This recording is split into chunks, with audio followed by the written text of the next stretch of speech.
ბრუნდებით პირდაპირ ეთერში დავიწყებთ დღევანდელი დილის მონეტიზაციის გამოშვებას ორი ძალიან საინტერესო თემა გველის დღეს. პირველი ეს არის სამინისტროების და უწყებების ოპტიმიზაცია, მისი ტექნიკურ-ეკონომიკური ეფექტი, როგორც მოგვეხსენება რეგიონული განვითარებისა და ინფრასტრუქტურის სამინისტრო სეპარირდა თავისი მანდატიდან და კომპონენტებიდან გამომდინარე, რა ეკონომიკურ ეფექტზე არის ეს ყველაფერი გათვლილი, ამაზე ვისაუბრებთ გადაცემის პირველ ბლოკში, ასევე ჩინეთის ეკონომიკური ნაწილი, რეკონსტრუქცია, განვითარება, ფინანსები და საქართველოს ამ ნაწილზეც ძალიან მნიშვნელოვან აქცენტებს დავსვავთ გადაცემის მეორე ბლოკში, თუმცა დავიწყებთ დღეს საუბარს ამ შემთხვევაში სამინისტროების სეპარაციით და ახალი რეგლამენტებით, ახალი მიმართულებებით და ახალი ხედვებით, რომელიც მთავრობის ეკონომიკური გუნდის კაბინეტს გააჩნია საბოლოო ჯამში და ნუ ჩვენ აქცენტი ამ შემთხვევაში ვინაიდან რადგანაც ბიზნეს და ეკონომიკური გადაცემა ვართ, ჩვენ ძირითადი აქცენტი მაინც ინფრასტრუქტურის და რეგიონული განვითარების სამინისტროს სეპარაციაზე გვექნება, რა თქმა უნდა და აქედან გამომდინარე ვიმსჯელებთ ბატონ აკაკი ჩარგეიშვილთან ერთად. მოგესალმებით, ძალიან დიდი მადლობა თქვენი დროისთვის. მოკლედ, ესე იგი, უპირველეს ყოვლისა, რეგიონული განვითარების და ინფრასტრუქტურის სამინისტრო. იქ შემოდის ასევე სოფლის მეურნეობის სამინისტროც, რომელიც რეგიონულ საკითხებს გარკვეული მანდატებით კურირებს და ძალიან საინტერესო კვოტები და ლოტები აქვს. ამ შემთხვევაში ორივე უწყებას. დღეს უკვე ჩვენ მივიღეთ შემდეგი მოცემულობა მთავრობის ადმინისტრაციაში გადაწყდა, რომ რეგიონული განვითარების სამინისტრო ეს იქნება აბსოლუტურად ცალკე უწყება, რომელიც ჩაიბარებს და ესე ვთქვათ დელეგირებას გააკეთებს უკვე რეგიონული საკითხების და რეგიონული მართვის საკითხების. მე და თქვენ ძალიან ხშირად საუბრობთ ხოლმე პრივატულ საუბრებში ზოგადად სამინისტროების ან სეპარაციაზე, ან გაერთიანებაზე საბოლოო ჯამში ისევ და ისევ მარტივი მიზეზიდან გამომდინარე, რომ უნდა გაიზარდოს მიზან-შედეგობრიობა, შედეგი უნდა გაიზარდოს და ასე შემდეგ. აქედან გამომდინარე, ამ აქტს, რომელიც შეიძლება ითქვას, რომ ჩვენ ერთ-ერთ პრივატულ საუბარს მთავრობამ დააწია, როგორ უყურებთ და რა პერსპექტივები აქვს რეგიონული განვითარების სამინისტროს ცალკე? მადლობა ბატონო სანდრო, პირველ რიგში მოგესალმებით თქვენ, მოლოცავ სრულიად საქართველოს ხარების დღესასწაულს. გიერთებით. პირველი რაც აუცილებლად უნდა აღვნიშნო, რომ ჩვენ არაერთ საკითხზე ვსაუბრობთ და ვცვლით აზრს, დიალოგს. მინდა გითხრათ, რომ ჩვენი გასული გადაცემა, რომელიც შეეხება საკონსტიტუციო სასამართლოს საგადასახადო კუთხით სრულმაგიერობის თემას ძალიან დიდი რეზონანსი მოყვა. კი ბატონო, აბსოლუტურად გიდასტურებთ. ბევრი ესე ვთქვათ პოზიტიური მესიჯი, ამასთან კომუნიკაცია ესეთი ვთქვათ პოზიტიური მოსამართლის კუთხიდან იყო, ამიტომ თამარ ხაჟუმიას თბილისის საქალაქო სასამართლოს მოსამართლის, რომელმაც წარდგინება გააკეთა ამ საკითხზე საკონსტიტუციო სასამართლოში, მადლობა მინდა უთხრა. იქ არის გარკვეული დეტალები კიდევ დარჩენილი, რომელიც ალბათ კიდევ ნელ-ნელა იგივე სასამართლოს წესით თუ ვთქვათ ამ ტიპის წარდგინებებით გამოსწორდება და იმედი აქვს, რომ სისრულეში მოიყვანს თუნდაც სასამართლო ხელისუფლება იმ ხარვეზებს, რაც კანონმდებლობაში არის. ეხლა რაც შეეხება უშუალოდ ჩვენ საკითხს, მინდა გითხრათ აქაც, რომ თუ კი რაიმე მნიშვნელოვანი საკითხი ჩვენ დისკუსიებში და განხილვებში არის, ეს არის სწორედაც რომ ხელისუფალის, ასე ვთქვათ, იურიდიული ჩარჩო და მოწყობა იმ საკითხებისა, რომლის მიმართ თანამედროვე, იმიტომ რომ ჩვენ არ ვართ ჩაკეტილი სახელმწიფო, უამრავი გამოწვევა გვაქვს, თანამედროვე პირობებში აი ამ გამოწვევების საპასუხო რა არის. და სწორად შევხედოთ და აღვიქვათ, რას ნიშნავს სამინისტრო და გაგახსენებთ ისეთ ტერმინებს, როგორც მცირე მთავრობა და რამდენიმე წლის უკან მეღიმება გადაყოლილი იყო როგორც ტელევიზიები, ისე საერთაშორისო დონორები, ისე ვთქვათ მეგობრები, ისე შიგნით უშუალოდ ქვეყნის, ასე ვთქვათ, პოლიტიკური პარტიები თუ სხვა ასეთ ფიგურები წარმოადგენენ, გინდა თუ არა, მცირე მთავრობა, ამდენი მინისტრი რატო ყავს და ასე შემდეგ და ბოლოს იქამდე დავიდა, რომ ერთი რაღაცა კუპე კაბინეტის ტიპის სამთავრობო, ასე ვთქვათ, სხდომების გამართვა დავიწყეთ, იმიტომ რომ შევაერთეთ ყველაფერი, რაც შეიძლება იყოს. მაგრამ ამ შეერთებას ერთის მხრივ თითქოს მოყვა ის, რომ მცირე მთავრობა მივიღეთ, მაგრამ მეორესთვის თავად სამინისტროებში ჩაიშალა და ასე ვთქვათ, იმდენი მივიღეთ რესურსი ადამიანებისა, რომელიც ნამდვილად ასე ნორმალური აუდირების პირობებში საჭირო არ არის.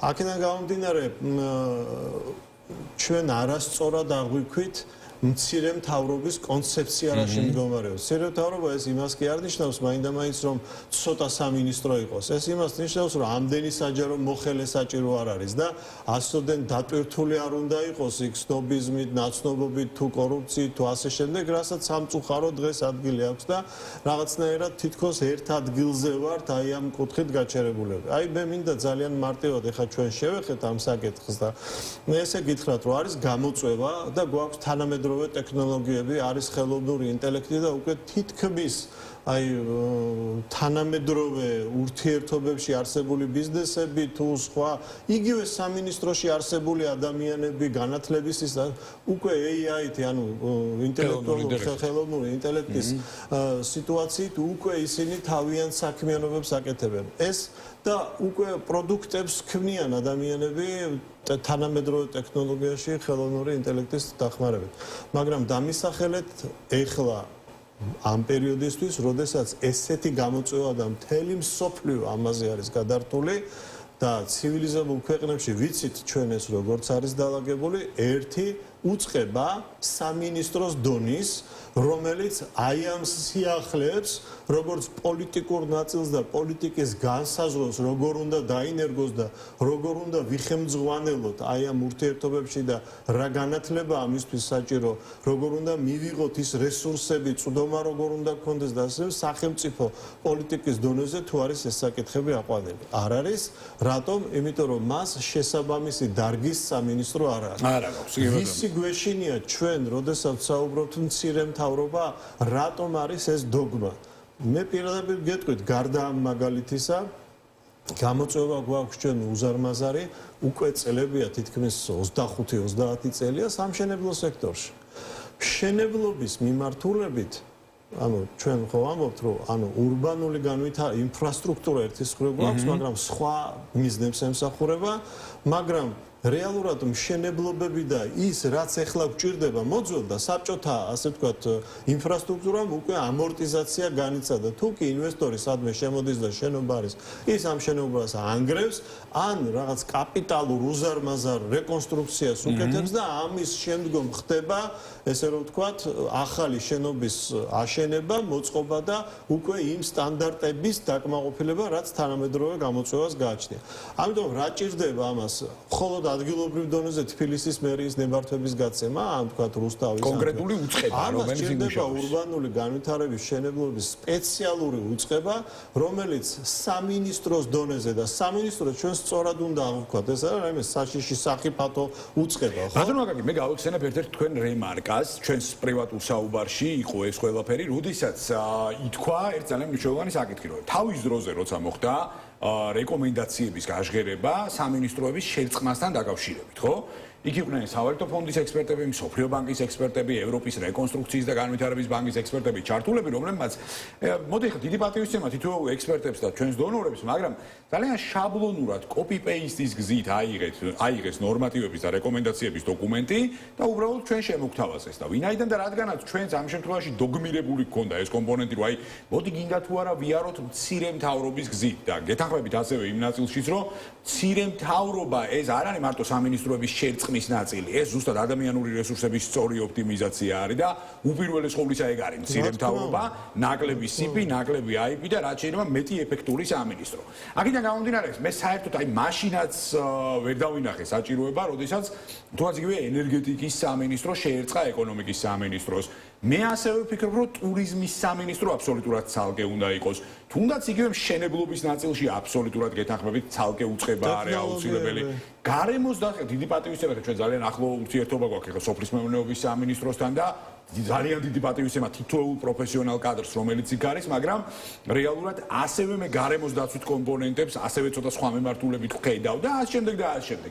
ამიტომაც ეს ჩემი აზრით ეფექტურობას გააზრდიდა გაცილებით. ამიტომაც მე ასევე ძალიან დადებითად ვაფასებ იმ აქტს, რომ მოხდა თუნდაც ინფრასტრუქტურის სამინისტროსგან რეგიონული მიმართულების სეპარირება, იმიტომ რომ აი მუნიციპალური განვითარების ფონდი ბოლო პერიოდში ხო ძალიან მნიშვნელოვან საქმეებს აკეთებდა და რატომაც არა მივცეთ შესაძლებლობა, რომ ეს ყველაფერი სამინისტრო ანუ სამინისტროდ პოზიციონირდეს, ხო, საბოლოო ჯამში.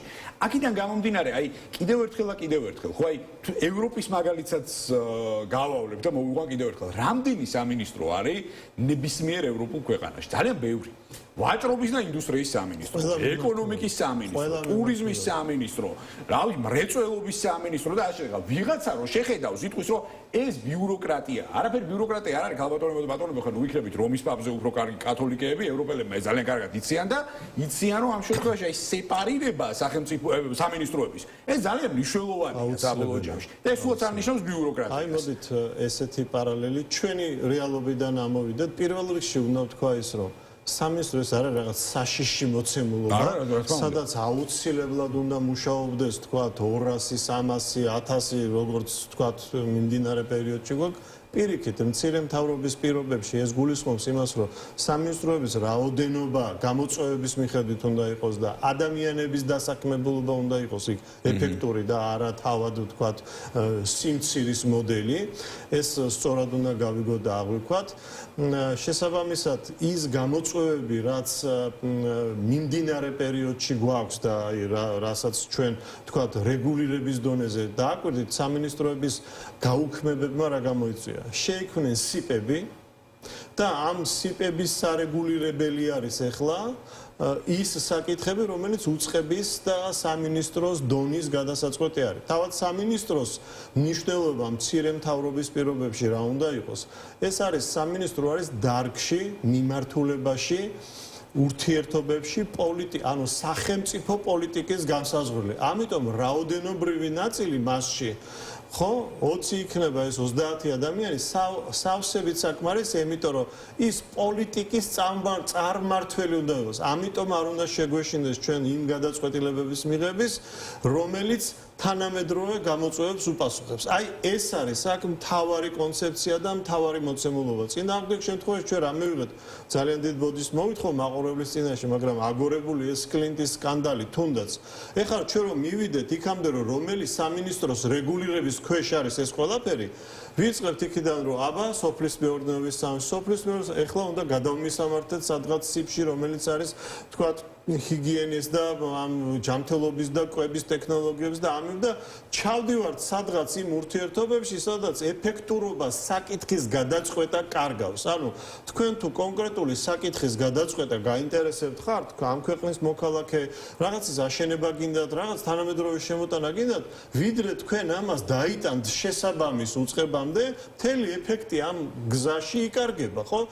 ეს არის გულისტკივილი და მოცემულობა, რამდენი იდეა გვაქვს რამდენი შესაძლებლობა ვიცით, რამდენი, ასე ვთქვათ, ბიზნეს ინტერესი ვიცით, რომელსაც შეუძლია კარგი საქმე გააკეთოს, მაგრამ უწყებრივად ის სოფლის მეურნეობის სამინისტრო იქნება ეს ეკონომიკის სამინისტრო შეხვიდეთ დაიკარგებით.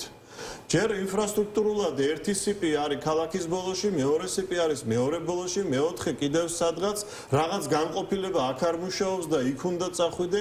იგივე ავიღოთ, თქვათ, ფინანსთა სამინისტროს სისტემაში საგადასახადო შემოსავლების სამსახური.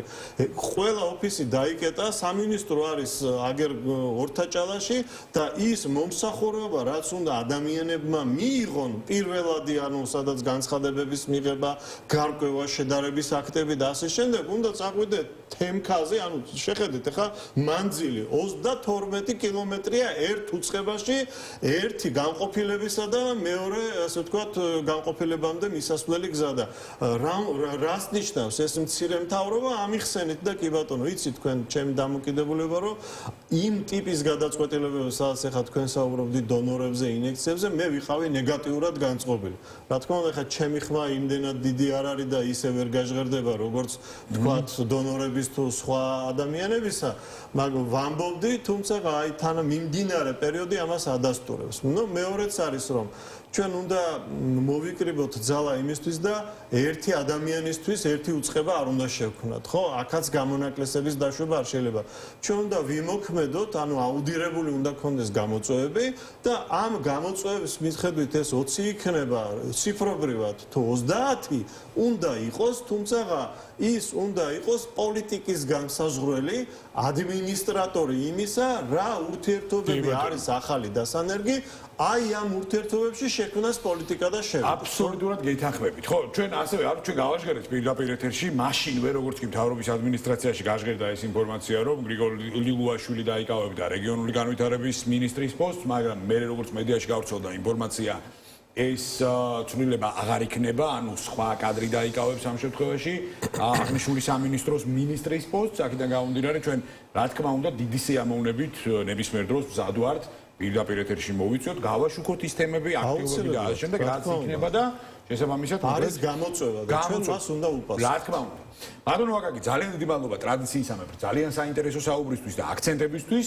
მომავალ შეხვედრამდე გემშვიდობებით, ასევე ძალიან საინტერესო თემებით შევხვდებით ძალიან მალე ჩვენს მრავალრიცხოვან მაყურებელს პირდაპირ ეთერში. ბატონი აკაკი ჩარგეიშვილი პასუხობდა გადაცემად დილის მონეტიზაციის კითხვებს.